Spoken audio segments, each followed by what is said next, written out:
In this video, we're going to talk about a real-world example for solving for an angle with a right triangle trig problem. So remember that our three trig functions are sine, cosine, tangent, and the angles and side lengths in our triangles are going to help us put together the ratio with our different trig functions. So we're going to need two sides and one of the angles that is not the right angle.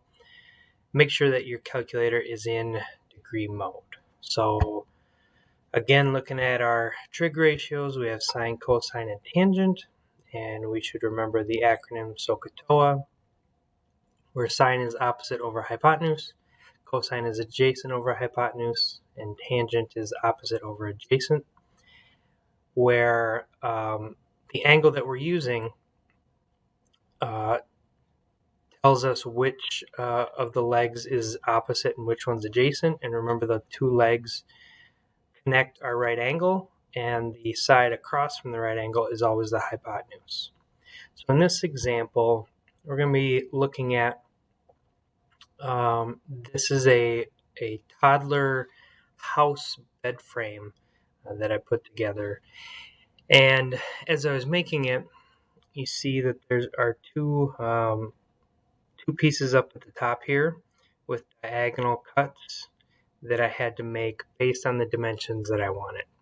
So I knew that the rectangular portion gave me 42 inches across, and I wanted the height, based on all of my dimensions, I wanted the height of the roof of the house to be 24 inches.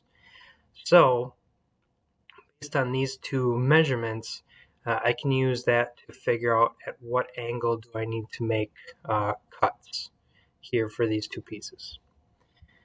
So since it's 42 inches across the top, if I make a right triangle, this bottom leg would have to be 21 inches.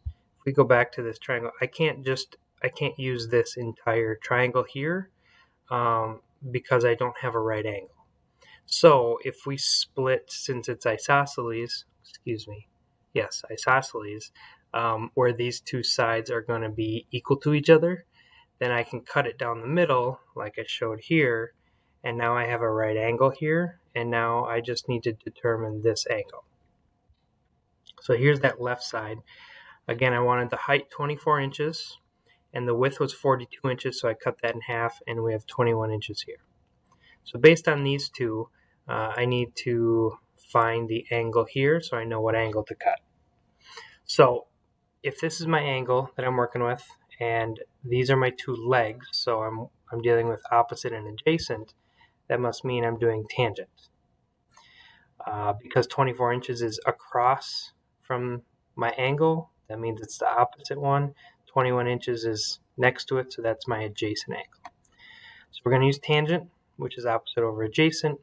So we're going to do tangent of theta is equal to 24 over 21.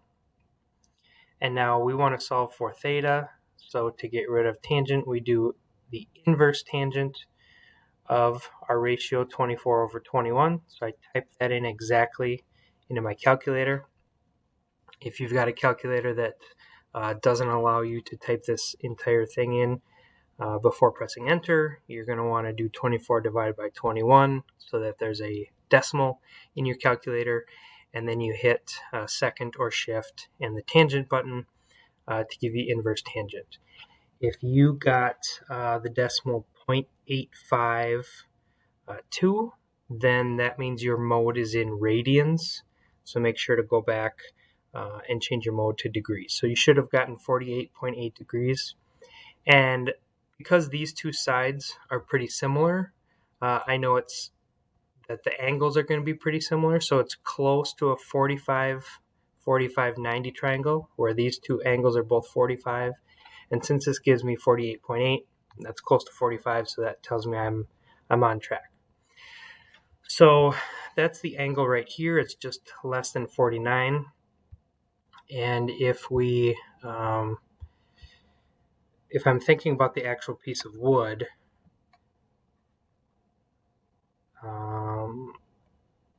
it's going to go like this. the angle right here actually matches with this angle right here. So I'm going to want to angle my saw blade at just underneath 49 degrees there to make that cut. And then I make a cut on the same side or for a second piece so that I can put them together.